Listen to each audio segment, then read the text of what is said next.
Welcome back to the Dragon's Den.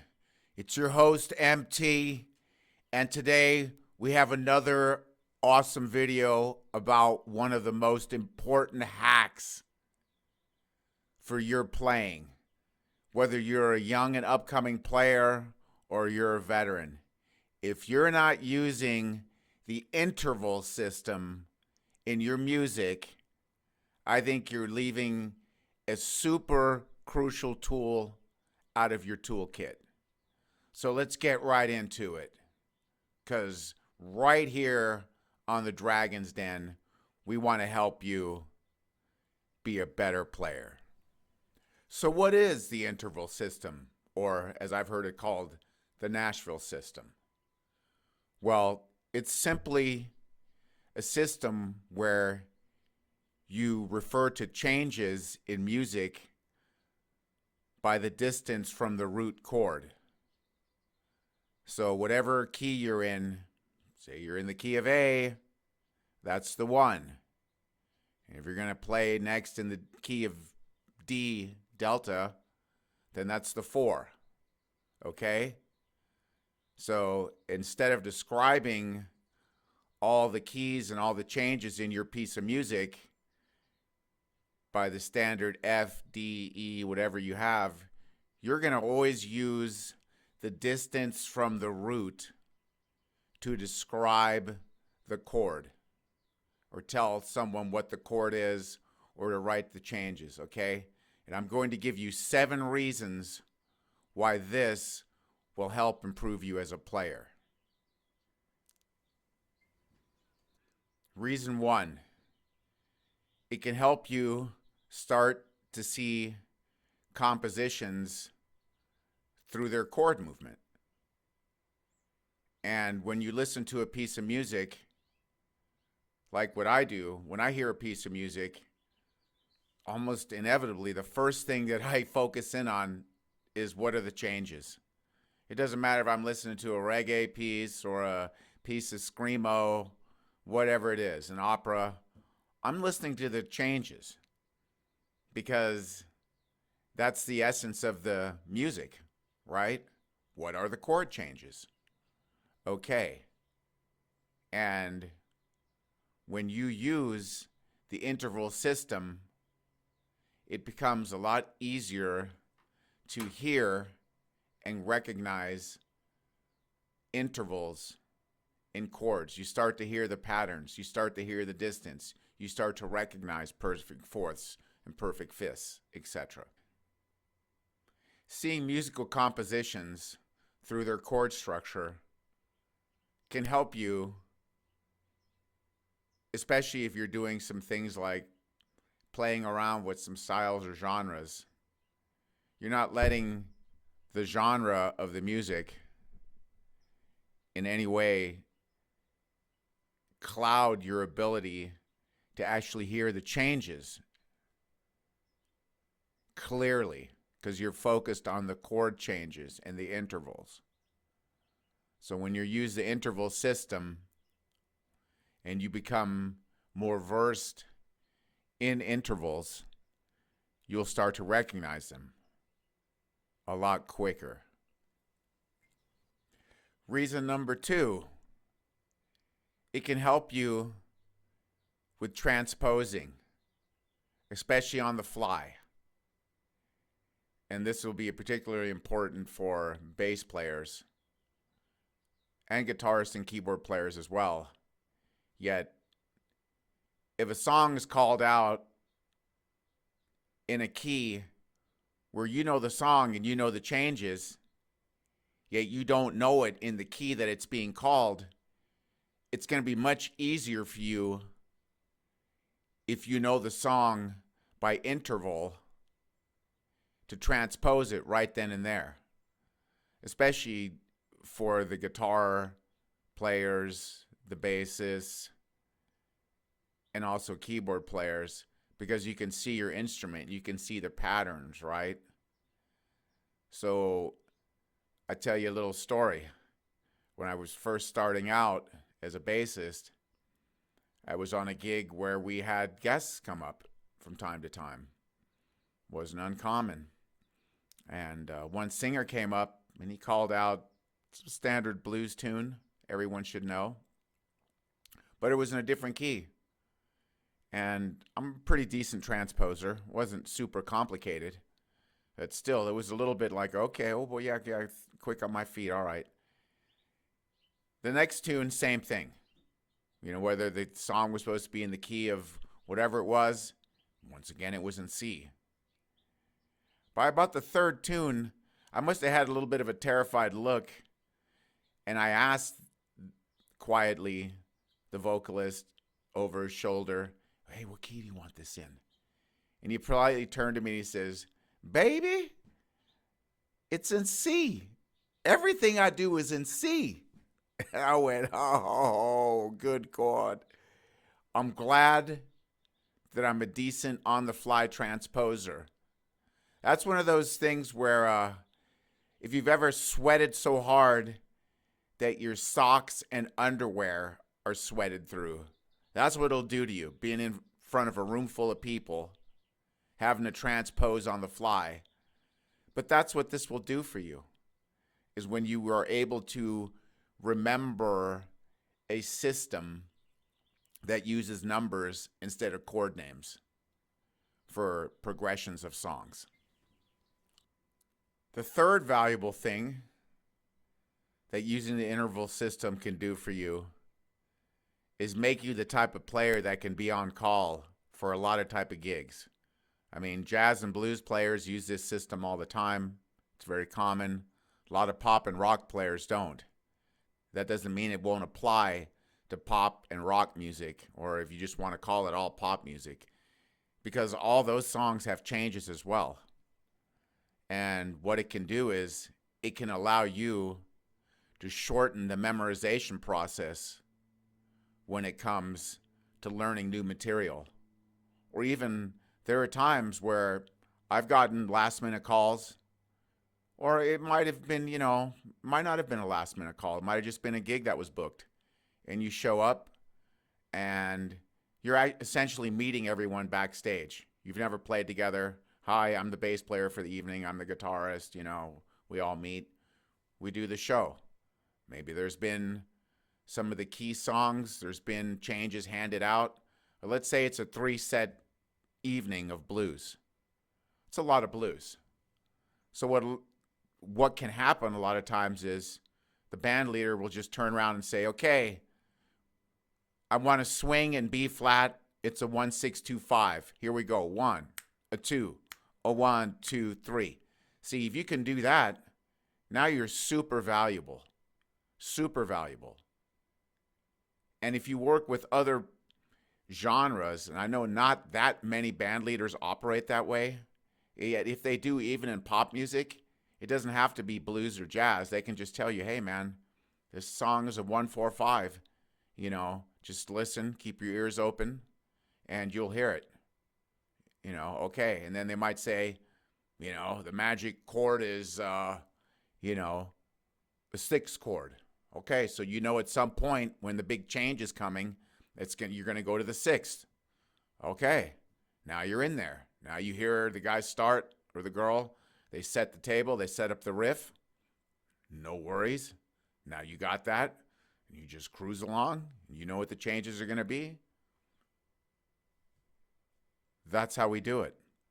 I've done shows like that where people are coming up to me afterwards when we're packing up and they're like, man, you guys are fantastic. How long have you guys been a band and all this stuff? And sometimes you don't have the heart to tell them that, hey, when we just met before the gig backstage, yet, everyone understands the common language. So we were able to get through the show and put on a professional presentation for you this evening.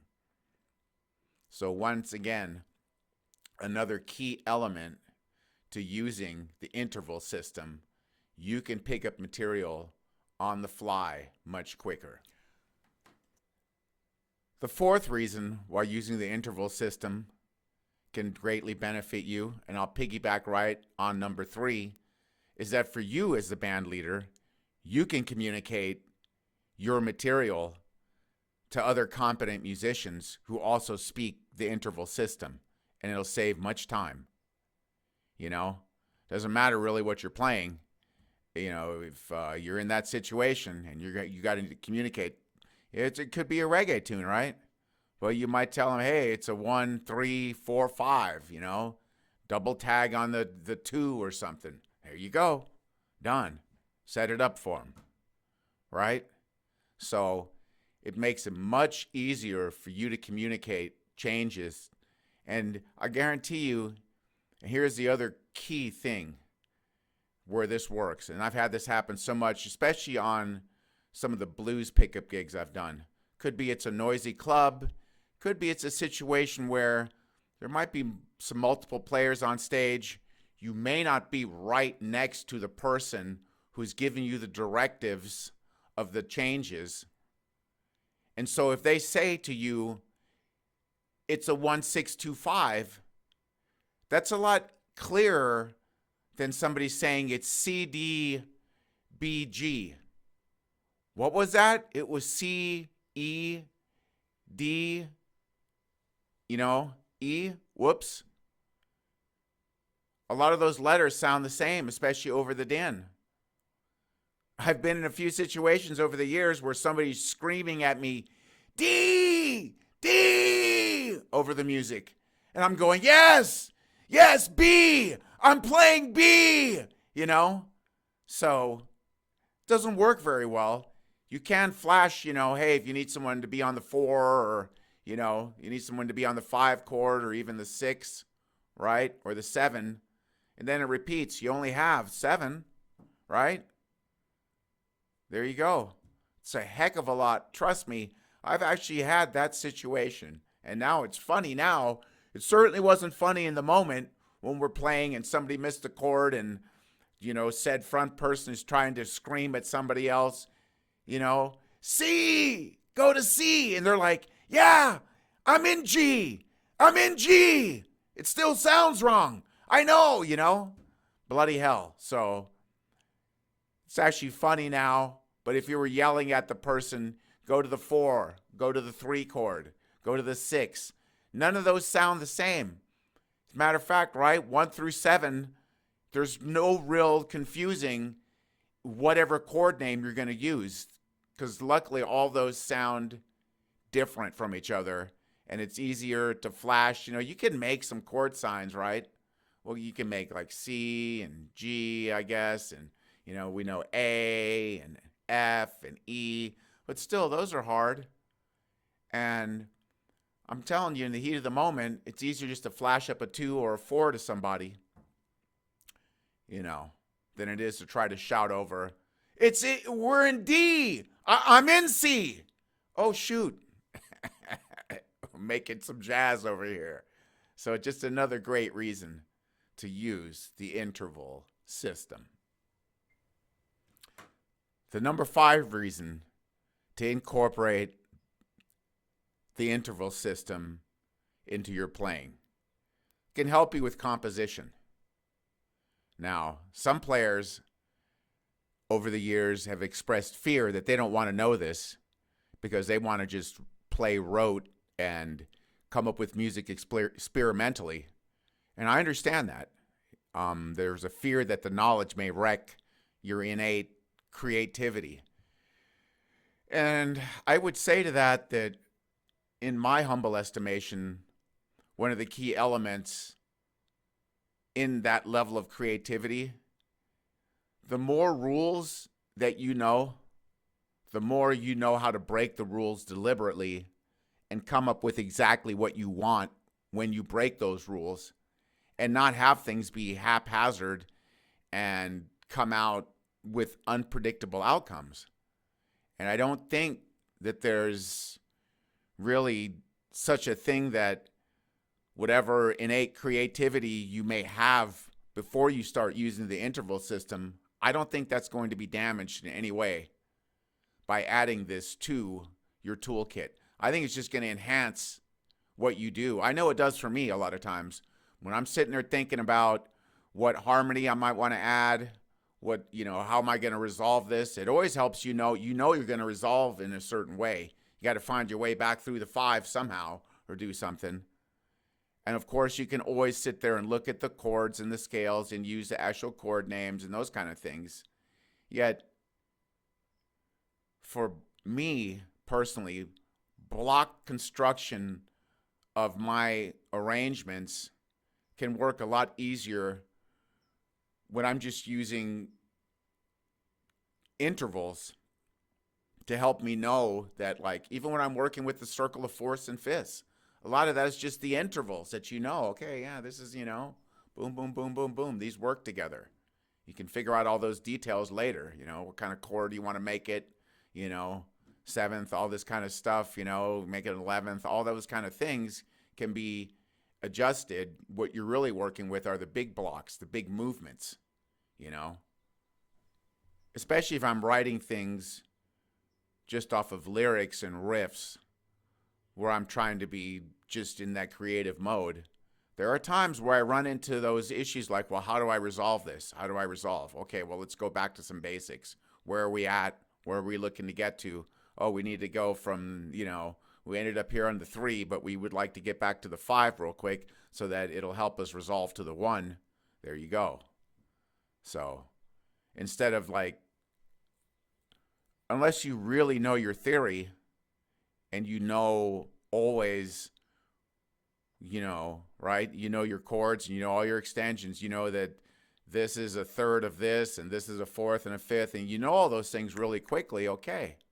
But if you don't, this can be a real simplifier, because instead of having to memorize 12 possibilities, right? You got your 7 keys and your 5 sharps and flats.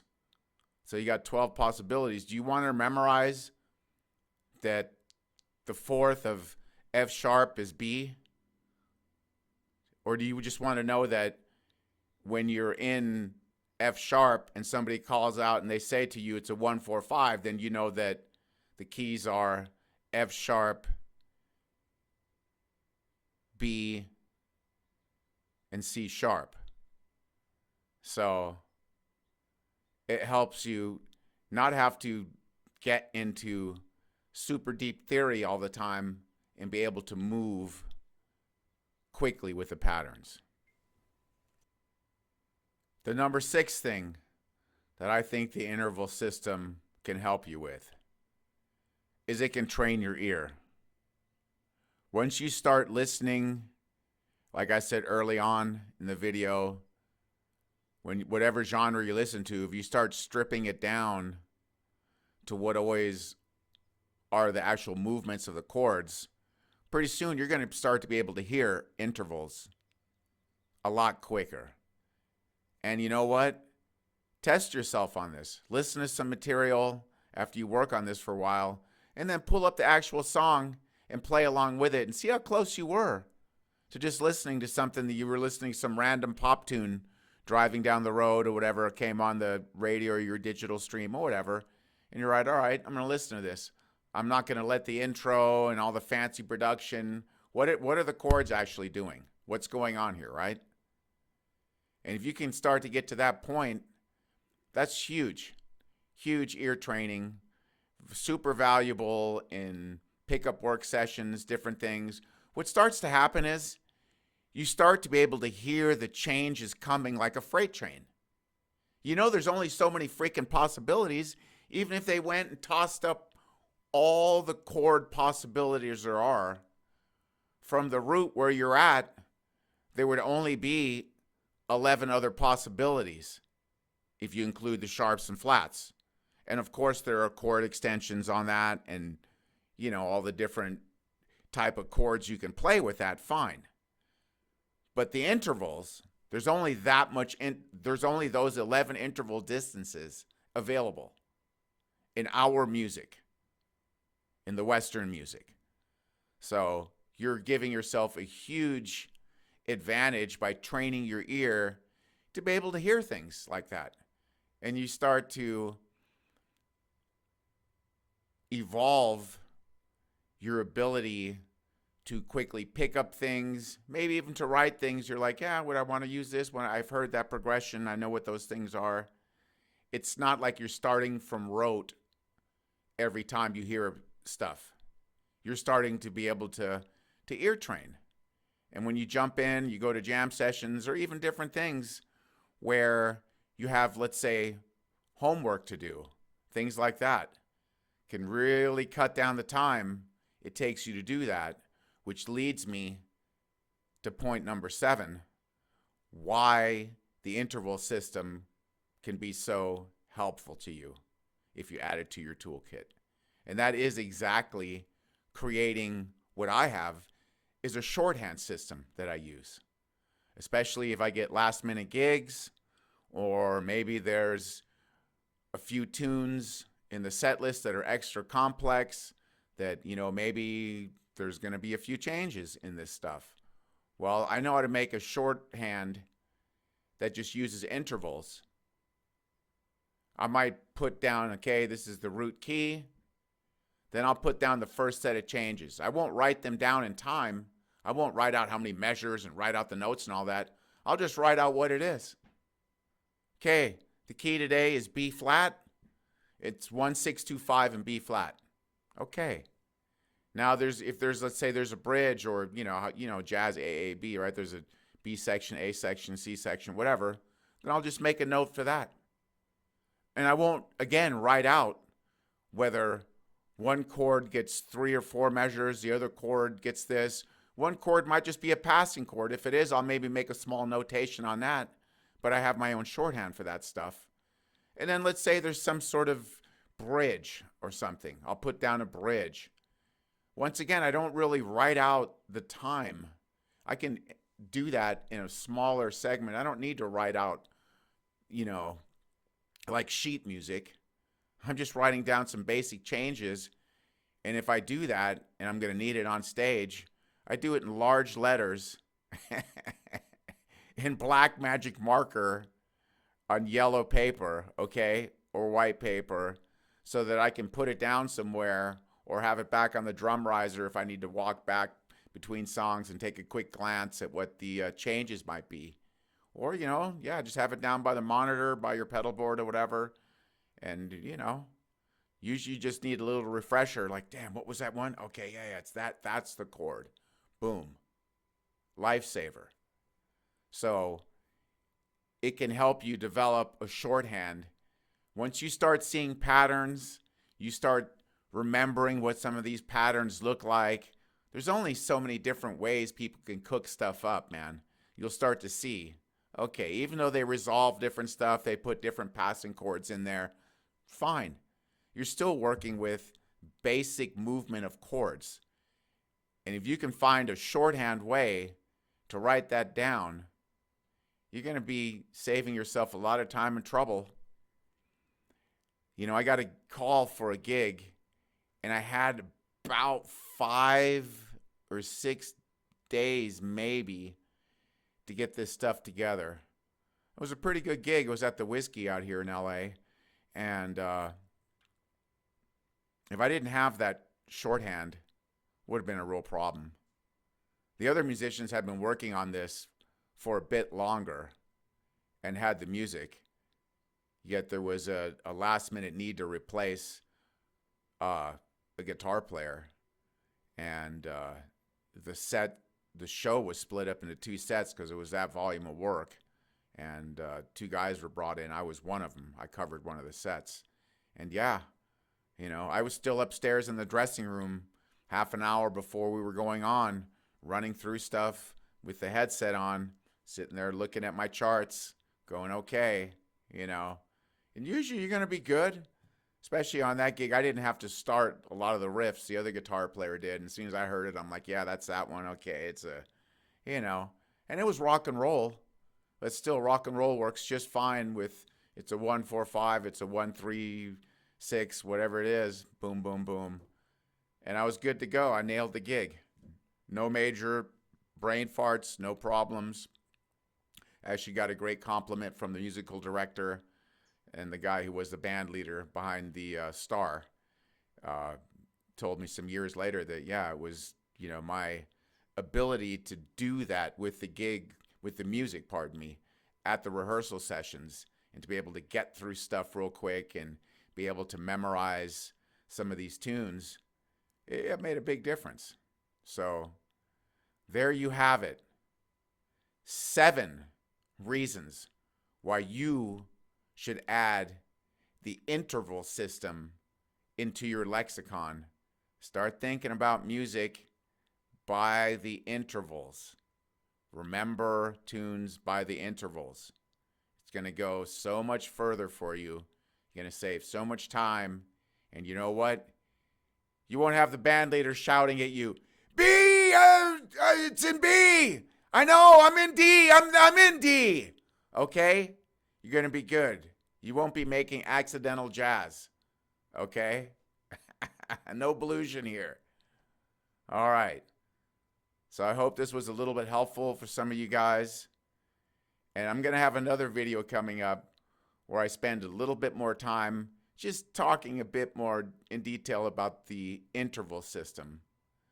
Yet for today, I just want you to put that bug in your ear that you start thinking about music, not, this is A to D to E.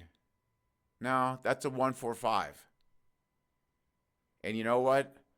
Learn that in all 12 keys, and you'll see the value to it.